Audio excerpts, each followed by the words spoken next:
Well, hey everybody, Wes McDonald here, and it's Wednesday, and you know what that means. We're here for another episode of Level Up Live. And as always, I'm here with my good buddy, Kenneth Edmonds. How are you, Ken? I am fine. I'm not looking forward to the next couple of days, though, because we have a tropical storm pointed right at us. And I looked at the track this morning, and it looks like, within about 10 miles of our house as a tropical storm, but not as bad as Ian was. Hopefully just a lot of rain, but that's the joys of living in Central Florida. And on the news, they're saying that you guys, at least, and maybe a little bit east of you, that it could get pretty ugly because this is supposed to join up with a big Colorado low and be a monster storm for Eastern Canada. Yeah, we've seen more storms and bigger storms. I know that the last one that we had was record setting, right? So it's definitely crazy to watch. We're pretty lucky here. We're kind of in a Goldilocks zone where I am on Lake Erie, except in the winter sometimes we get the lake effect snow, but usually that dumps across to the other side of the lake into Buffalo. So we're still pretty lucky, right? And yeah, that's two storms for you in as many months, right? So you glad you made it? I'm starting to question my decision on moving to Florida. Well, and hey, speaking of moving, one of the things that has to get moving and shaking for most organizations where they don't really spend enough time is marketing, right, Ken? And you and I know that as entrepreneurs, trying to do these kinds of things, it obviously does take, a lot more effort, and sometimes people can use some help. And from what I understand, you found a guest today that might be able to help us and all of our viewers. Oh, yes. She's got an interesting backstory. We'll talk to her a little bit about that. She's a wonderful guest, a really great person. So we're looking forward to the conversation today. But you missed the big question. We want the audience. Greg's here, but we don't know where. I'm guessing maybe Fort Myers, but I'm not sure about that. But that was one of the places he was thinking about. Yeah. Well, and I mentioned that I'm in Canada already, And you're obviously watching from Florida. And I think it's about time we probably brought Jennifer in and asked her where she's from. Absolutely. Hey, Jennifer. Hello. Greetings from Monterey, California, where the weather is perfect. All the time, right? I love California. I'm not going to lie. This is one of the most beautiful places on the planet. And I grew up in Florida, Ken. So I'm originally from Jacksonville, Florida. And yes, I have gone through a hurricane or two throughout my lifetime. But, here's a fun fact. Did you know that the weather center for the country and the United States Navy is based in Monterey, where we practically have no weather? I think that's kind of fun and ironic. Wow. Yeah, like I said, I'm in a Goldilocks zone, but I do notice that you guys are having some political weather down there too, right? So voting was yesterday. Looking forward to seeing the final results in the coming days and weeks. So weather comes in all shapes and sizes, does it not? Yes, it does. But no, thanks so much for having me on here, guys. I really appreciate it. And it's just so much fun to see your audience and get to know everybody and have some fun together. Yeah, and maybe nobody knows you better than yourself, so I was excited to see, actually, you saw from the title that we kind of plugged one of your books a little bit. Maybe you can talk about that and what you do as a rock star marketer. Yeah, and well, let's start. First of all, let's ask the question a little differently. Why are you a rock star marketer? Yes. I like that one. Well, I really am. I know you wouldn't know it from looking at me, and no one's ever heard of me, but I really am a Grammy-qualified, bona fide, certified rock star. And so what happened is in 2007 and 2009, I came out with my two albums. On the first album, I really didn't know what I was doing, as we are often, lacking knowledge as we're getting into something new. So it was a dream of mine. And at the time in 2007, there were these new social media platforms that had just pretty much been released to the masses. MySpace was the top social media place, but the two new spots were Facebook and Twitter.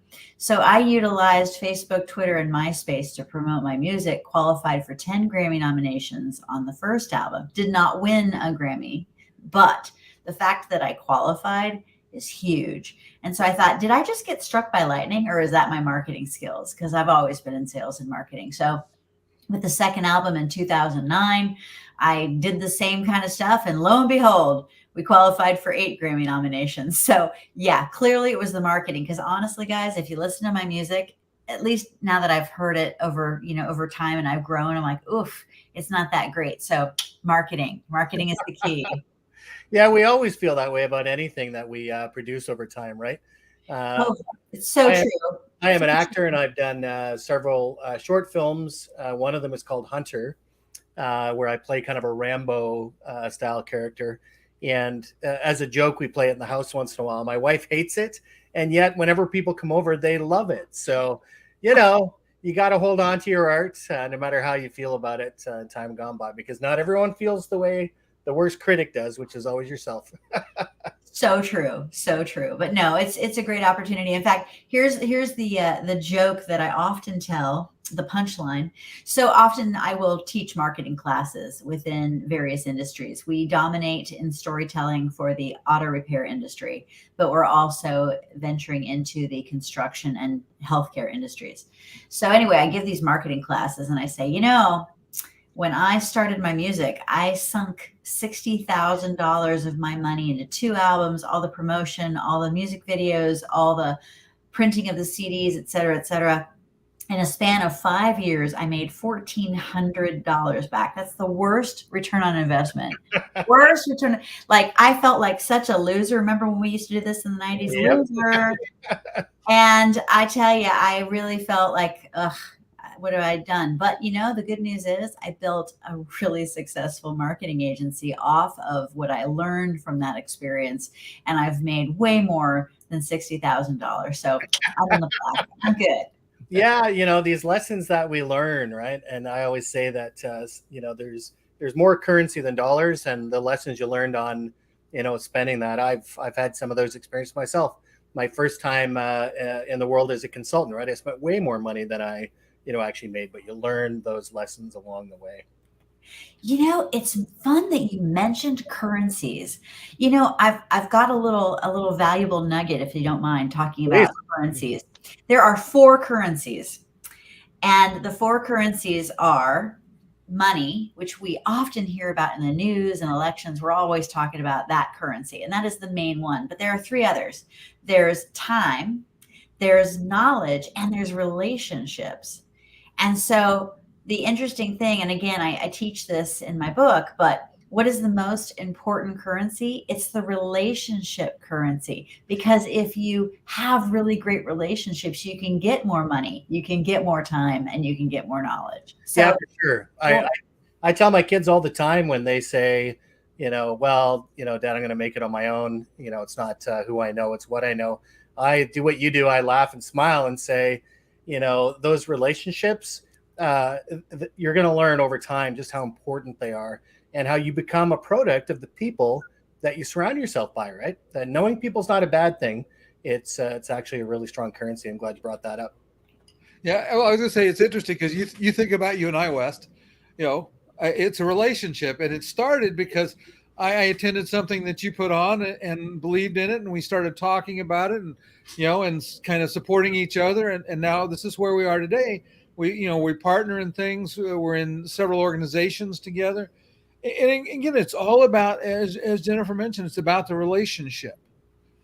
Yes, and you make me look better. I often hear if you're on a cruise and I have to do the show by myself, it's like, where's Ken? We miss Ken. They're just being nice, trying to make me feel good if I watch the replay. Hey, folks, don't forget, joining the conversation with your questions and comments today as they come up in your mind. Live streams are fun that way. We'll be sure to post them up there and try and get you some answers if we can, right? And one of the things I mentioned at the beginning was this idea of that you have to give to get, right? We got a spelling mistake there, and maybe you can tell us a little bit more about that and what it means to you and the people that benefit from the book. Well, since we were talking about relationships, it really is a huge value with me and my business, Rockstar Marketing, that we prioritize relationships over transaction. And I had been wanting to write a book for several years, but I needed COVID to actually be the catalyst to get me to write it. So this is the book, The Give to Get Principle. I'm very proud to say it's a bestseller on Amazon. Yay, marketing. But anyway, what I did was I talked about my clients and I shared their stories about the various ways that they value relationship over transaction. The idea is if you give and you share love, you share respect, you give little things, you provide extra value, just as you guys do with this particular podcast, right? You provide value to your audience. After you've given something, you may never receive anything back. But the whole idea is, what do you bring to the party? What do you bring to the table? How can you contribute? And then because you're doing that, you build yourself a tribe of fans who want to give back to you.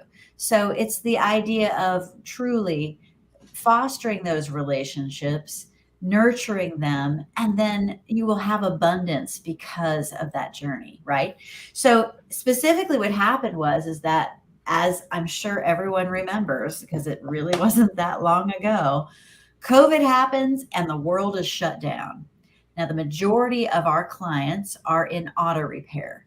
And auto repair is not recession proof, but it is recession resistant, right? People still need their vehicles. But, not many businesses were prepared to shut down. So a lot of my clients were calling me saying, Jen, what do we do? What do we do? So what I suggested to all of our clients is, hey, let's do this. Let's pool our resources together. Normally I'm your marketer and I'm working with you independently, but let's all have a mind meld and share some of our strategies together. That way we can all help each other out. Is that okay with everyone? And they're like, yes. And I did not charge extra for what we were doing. If someone needed a flyer, if someone needed an email written, we had this one Google Doc where we could have like things that we shared of what we were telling our various clients. It was a really remarkable time, because we all just pulled together, and together we're stronger, right? We definitely got through it. And I have to say, I'm very happy to report that all of my auto repair shop clients, every single one of them, they had their worst year in COVID, but they also ended up having their best year in COVID. At the end of the year, they ended up having the best numbers they had on record. So truly the idea of the give to get principle, truly taking care of your people. And even during COVID, like what is an example? Well, calling your clients when the world is shut down just to check in on them, see if they're doing okay. And especially the elderly clients. Do you need us to go get groceries for you? We've got rental cars. We can take care of these things for you. It was so left of center of what their normal business model is, but it was successful in truly cementing that loyalty with their tribe. I love this concept and relationships over transactions. Ken, I'm going to throw up this next banner. It's a bit of a selfless plug. But Ken and I both belong to an organization called the MPSA, right? And it's a volunteer organization. And that's what we do. We spend our time giving, right? Working together, coming up with ways to better the industry. So yourmpsa.org for those that want to learn more, because I really do believe this currency, relationships over transactions, so critical. And Ken, that comes back to us, right? The relationships that we have in our world, not in the automotive world, but in the office equipment channel. When I need something, or if somebody else needs something of me, that's not a financial transaction, you better believe I'm going to give that to the people that I have strong relationships with, right? And get it back. The number of times that I've had to ask for someone to introduce me to somebody or to help me with a problem, when that all comes back, right? And you know what doesn't do that? My bank. So, well, I was gonna say, we just think about some of our connections, because how many people could you or I reach out to in the industry and ask them to show up on the show, and they're here to talk about something? Yeah, I would honestly say, Ken, probably thousands, right? And that's not a brag thing. It's not like it's not like who but because of the work that we do, and I'll put this factor back up, right? The giving to get, right? That the amount that we give back. I always give a shout out to Eric Crump, who's actually the secretary on the MPSA, and all the volunteers, right? The work that Ken does, the work that Mark Hart does, the work that other folks do, other organizations like the BTA, the stuff that they're doing. Greg Walters, past president, right? A big shout out because of that volunteer effort. And you can bet your bottom dollar they come asking for a favor, they're getting one. And that includes you, Greg Walters. Just had an interview with him yesterday, so I think he owes me now.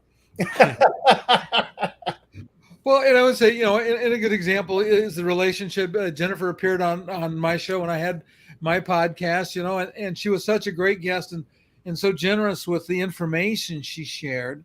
That was like, when we started looking at saying, hey, let's bring in some other guests because we want to find people that can help our audience. I reached out to Jennifer and her answer was sure. I mean, there wasn't any hesitation or anything. Of course. And also, too, if I may, I know that you have a very active group here in the chat. If the audience has any questions about marketing, if there's anything that I can do to help support your businesses and you want some free advice, I am a font of information. I love it. And I'll give you some background, too. These live streams, the way that they work, they continue to get people coming in and asking questions. So we're frequently, pushing those back to our guests.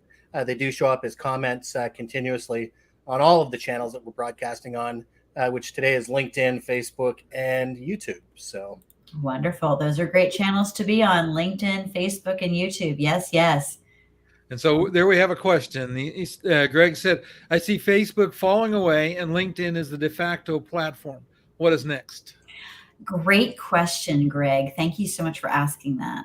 And I'm gonna preface that by saying it depends on your target demographic, right? TikTok is taking the world by storm as well. So depending on who your audience is, especially if you are looking for white collar professionals, C-suite executives, people in the sales realm, LinkedIn is indeed a great spot. It's a great spot to recruit employees. If you have a shortage of employees in your industry or in your business, LinkedIn truly is a fantastic resource. I myself was looking for a salesperson, so I got on LinkedIn. Best money I invested. I found some great candidates, and I now have a fantastic salesperson that I've added to my squad. So yay, LinkedIn. Facebook is indeed under fire. I would say it's but I'll tell you what, though, it's still such a large behemoth that it's not going away. Let me tell you a little story about television networks. I don't know if you guys would remember or if your audience would remember. I know I'm on the younger side, but I still remember from my history is that in the 1950s, television started coming out and usurping radio, right? And then, it was like, there were all these, it was like the wild, wild west of broadcasting, right? You'd have these local stations doing their local programming. That's why you had like the fabulous Mr. Rogers' Neighborhood coming out of Pittsburgh, right? It was the content that was being created by the independent stations that really started television's journey. And then it became networks that controlled the television, right? And so therefore you had the major networks and then cable, right? So we saw that whole iteration of, something brand new, then it becomes standardized, then it becomes commoditized, right? We are watching the exact same thing with social media. In the early 2000s, it was this brand new thing. What is this? Oh, a bunch of college kids wanting to stay in touch with each other. MySpace was the dominant thing. Then these two new things called Facebook and Twitter come out. Now, fast forward, let's see, I got involved with Facebook and Twitter and MySpace back in 2007. So here we are, 2022. Is that 15 years? Holy moly. Time is just, so I'm one of those, you can see from my gray hair, I am one of those pioneers that started with the cool kids. And now, we're all old if we're on Facebook, but hey, but no, truly, Facebook still is a good entity. It may be losing some favor, but you know what? They are like the new networks. Okay. So how we had ABC, NBC, CBS, no doubt about it. We've got Facebook, LinkedIn, Instagram, TikTok, at Twitter as the various networks. So that is the direction it's going. Yeah, and I hear it. And before we answer Greg's next question, I'm going to add a little color to that. My wife's a retailer, right? So Instagram and Facebook are absolutely huge for her. So she's absolutely able to tag her products on those platforms, and she gets a lot of traction, right? Yes. So it really, really, really does depend. And I have a dad joke. We just have to tell Facebook that they meta stop making so many mistakes. Oh. Now I'm done with that. But they do own so many platforms too, right? So to your point, that although they're learning to evolve and everything else, yes. I think they'll find a way to evolve, even if it's not on the platforms that we know, but the ones that they'll probably continue to build or purchase, right? Correct. I mean, even though, and I want to go back to Greg's earlier question, actually, put it back up again for just a second, because I think this question is very niche specific. So, for example, for my travel channel, for those that don't know, I have a YouTube channel, and I'm on Instagram, and I'm on Facebook. And for my niche in disabled travel, Instagram and Facebook are the big places I work for my audience, to reach the people that I communicate with. But Instagram for me is how I connect with brands and other places. But the combination, is very stratified. Whereas for what we do in the office equipment space, that's probably much more on LinkedIn than anywhere else, even though we are on YouTube. So how do you see that stratification, Jennifer? Well, I do agree with you, but I'll tell you what, the dominant channel of them all, the number one, still not sure if it'll stay that way, but for right now, it's still the dominant, YouTube. So it doesn't matter who you are, but if you create video content, you put it on YouTube and you create yourself a little library of content, that is still the second largest search engine on the planet, right behind Google, and it's owned by Google, right? Right. So if you're going to if you have limited time and resources, make videos, put them on YouTube, then you can tag them and place them on the other channels. But that's where all the eyeballs are. And it doesn't matter the age. It doesn't matter if they're 13 years old or if they're 70 years old. People Google that stuff and they go to YouTube for their entertainment and their education. They do. And Greg mentioned it's B2B versus B2C, which, really does depend on the vertical. And you can notice the little YouTube symbol down on his profile picture there, that he's actually watching us on that. Love it. And then I saw his next question. How long did it take me to write Give to Get? You're going to laugh. Okay. So it took me 43 days to write this book, because I already had the stories in my head for years. And these are all my clients. I'm telling my clients' success stories. So it was fostering and marinating in my brain for quite some time. But keep in mind, I am a professional writer. I'm a marketer. I can crank out 90 pages worth of website content in 2 weeks. So that's kind of my superpower. So do not measure yourself against me. So Greg is a writer as well, and I love what he said there. He said, "Shut up." The second point was 43 days. Greg has a series that he's been writing for years, called Death of the Copier, plus all the stuff that he's doing now, right? So, and here's another question. And how much bourbon? No bourbon, buddy. No bourbon. But I will say this. I'll tell you, I am self-published, and I figured out the secret sauce as to how to become a bestseller on Amazon. And I'll tell you, you want the secret for free? Here we go. Here's how to become a bestseller. It's all in strategy. It really is. It's all about marketing, right? So on the day that you launch, well, before you launch your book, but especially the day that you launch your book. So heads up, guys, this is how to become a bestseller. I spent $2,000 on a program. I'm going to tell you in like 5 minutes how to do this. So I'm saving you $2,000. Okay. It's all about the launch. It's all about the launch day. Okay. When you write your book and you're about to launch it, you have a big old online party. You have everyone join your little Zoom call. You have an online party. You promote the crap out of this particular day, and you get everyone to buy your book on the first day. And if you, on that first day, can either give it away for free or for such a low price, like 99 cents, How can they resist you? Okay.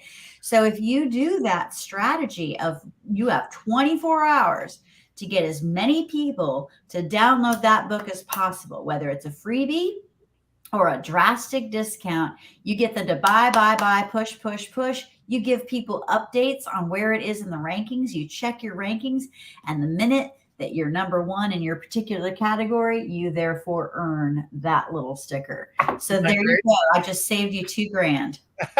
Okay, so I'm going to throw another little tip in there, and I think I probably heard it from maybe the person that you spent the money on the course for. Is you want to be very niche specific. Some niches are really broad and have lots of books, but guess what? If you are the only book in the niche and you sell one copy that day, you are a bestseller. So if you can find a niche to launch it in that is very narrow and doesn't get much traffic, then the path becomes a little shorter, I guess. Well, my niche was advertising and marketing, which is a big field. Pretty big. Facts that I was able to nail those and be a number one. Thank you very much. It didn't last for very long because there are a lot of people that release their books. I mean, it's just, think about it. Think of all the podcasts out there. Think of all the authors. Think of all the there's just so much content. You don't be fooled. There's competition, even in the niches that you think that there aren't. But have fun with it though, because it truly feels good to earn that sticker. Well, it certainly does, and certainly if anyone wants to find out more about that, what's the best way to reach you? What's your Well, Rockstar Marketing is our business, but there are lots of Rockstar Marketings, and I can spell it out for you. But you know what? The best way to reach me, honestly, JenniferFilzen.com. JenniferFilzen.com, JenniferFilzen.com. It's my name. And you can find all of the different things that I have. You'll be able to see my Rockstar Marketing business. You'll be able to find my various books. My husband and I did a podcast for a while, Marriage Plus Business. So you'll see all the stuff that I create, because I'm one of those people that gets bored easily. There you go. Thank you. I get bored easily, and so I can't help but create. That's what I do for a profession. I'm a creator. I'm a creative, and that's just how I roll. So I teach marketing classes. I do all kinds of stuff, and I have a wonderful team that writes with me. We have a video production team. We have a team of amazing writers that do the content for websites, and I just get to play in this amazing space that I call a career. And I heard a rumor. You can verify it or not, but that you might have another book in the works. It's true. I do. I don't have a working title for it right now, but I will say that women's studies and history has always been something that I've been passionate about. And years ago, 1996, I got my master's degree in history, and I was reviewing. In fact, I'll show you. It's right here. I was looking over my master's thesis that I wrote. Now, this is called Teaching in the Bay Area, Three Women's Careers, 1868 to 1894. So this is a master's thesis that I did in 1996, talking about women teachers in the Bay Area of California and how they went from like the gold rush eras to almost the 1900s. And it was fun because I went to Berkeley. And this is before the internet, guys. I did not have the internet. I had to drive up to Berkeley from San Jose every weekend. I had to spend lots of money on microfiching the letters and diaries. Remember those days? I do, yeah. If only I could have written my thesis when I had the internet. Oh my gosh, I would have said it took me 18 months of research. But anyway, I was reflecting through this and I was like, gosh, I'm such a better writer now. Because again, we look at our old stuff and like, ugh, I was a horrible writer. I need to do something with this. I need to revise it. And I'll tell you, I'm not going to lie. I am a woman who still is able to reproduce, and I have chosen not to reproduce. But, women's reproductive rights have been a hot topic Yeah. I thought that it would be very, very interesting to share my history background and to share some stories of women from the 1840s all the way up to present, to see how women's social progress has gone up and down over the centuries. So, for a couple of things, like things you might not know, the very first white woman that came into California in 1841 is a woman called Nancy Kelsey. She and her husband and a group of friends and family, and it was like seriously 60 people starting out from Independence, Missouri, heading west. The destination was California. This gal was 18 years old and had a very small child, like an infant, as she's going across, and then she gets pregnant, and she's like going across, and not everybody makes it. She's the lone woman going into California in 1841. They are all starving. They're barely making it, but she did it with two kids. And yeah, right. So that was a crazy one. The other one that not many people know is, did you know that when Stanford University and Berkeley, University of California at Berkeley, when they were founded in the 1870s, did you know that they were co-ed educational institutions? No. Yeah, they were co-ed, and there were women that went there because they were teachers. And if you're going to start a civilization, you need to make sure that your teachers are educated. So yeah, you definitely need to have, if you want a really wonderful civilization, everyone needs to be educated.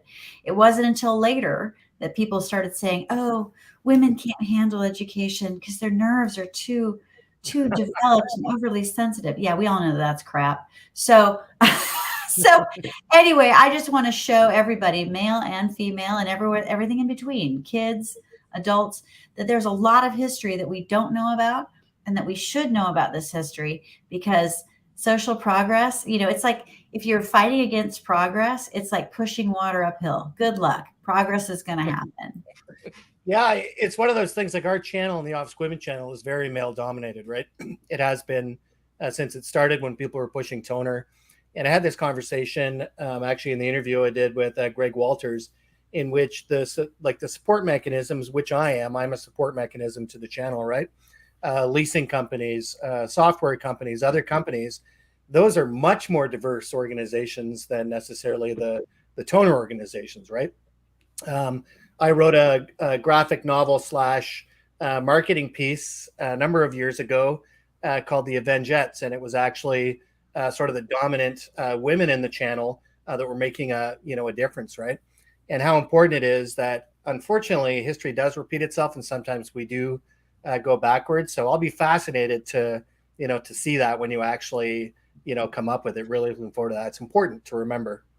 It is. Now, I will not be writing it in 43 days. So No. just I have it on my, I have some aggressive deadlines, but yeah, I do hope to have by this time next year, I hope to have it released. So you'll be invited to an online Amazon launch party.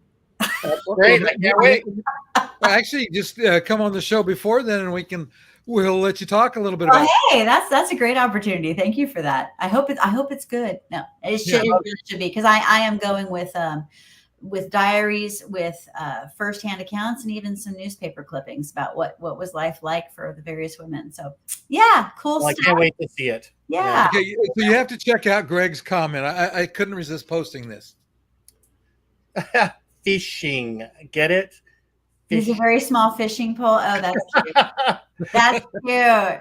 Micro fishing, right? You need a small fishing pole. Very cute. Very micro fishing. Yeah. Oh gosh, I don't know. Okay, for those who are too young to know this process, let me tell you what microfiche and the whole thing was. Okay, so gosh, that was a funny joke. So before the internet, you had to go in, you had to tell the librarian which diaries you wanted, which letters you wanted. So you've got the stack of papers, and there's this, I don't know how to describe it, like a projector of sorts that takes a picture and takes a picture of it. And you essentially get these gelatinous kind of like, I don't know, like, what do we call it? It's remember it's when like a film strip. Film strip. Yes, yes, yes. It's film. It's film strip. And so, yeah, I had to go through. Oh my God, that took hours, Ken. That took hours, Wes. Yeah, we have a picture of one up on the screen there now. There you go. Yes, that is my, thank you. Thank you. So that is what I had to do. That was how I got pictures, because I was not allowed to take the original manuscripts home with me. Those were not something I could remove from the library. So I had to get all of my documentation. That is why it took me 18 months to just do the research for the dang thing. It was awful. Well, in our world, we're glad that you could actually start to print things eventually. Yes, for sure. We love the printing industry, and we wouldn't be where we are without you guys. So thank you for your contribution to the world. So fun fact there, they said that microfiche can last up to 500 years in a temperature controlled storage room. So looks like if you ever get bored, you can go back and look at them again. Right? Because I wasn't able to keep those dang things. So yeah, I need to go back to the University of California, Berkeley, and go to the library. Yeah, I'm sure they're there. I paid for them already. Hopefully they don't charge me a second time, but who knows? And listen, in respect for everyone's time, we do have to get rolling. We have to get rocking, if you will. And I can't thank you enough for joining us today. And hey, everybody, make sure you head over to jenniferfilzen.com. You can reach out to Ken and I as well if you need to, get some further access. And cannot thank you enough for your Rockstar content, what you're doing in the marketing world, and for being with us today. Well, thank you so much. We love having you. Yeah, truly, guys, it's been a pleasure, and anytime. And if I can return the favor and have you on my show next, let's have you guys come on. Let's have some fun. Would love it. Good. All right. Take care, everybody. All right. Bye-bye.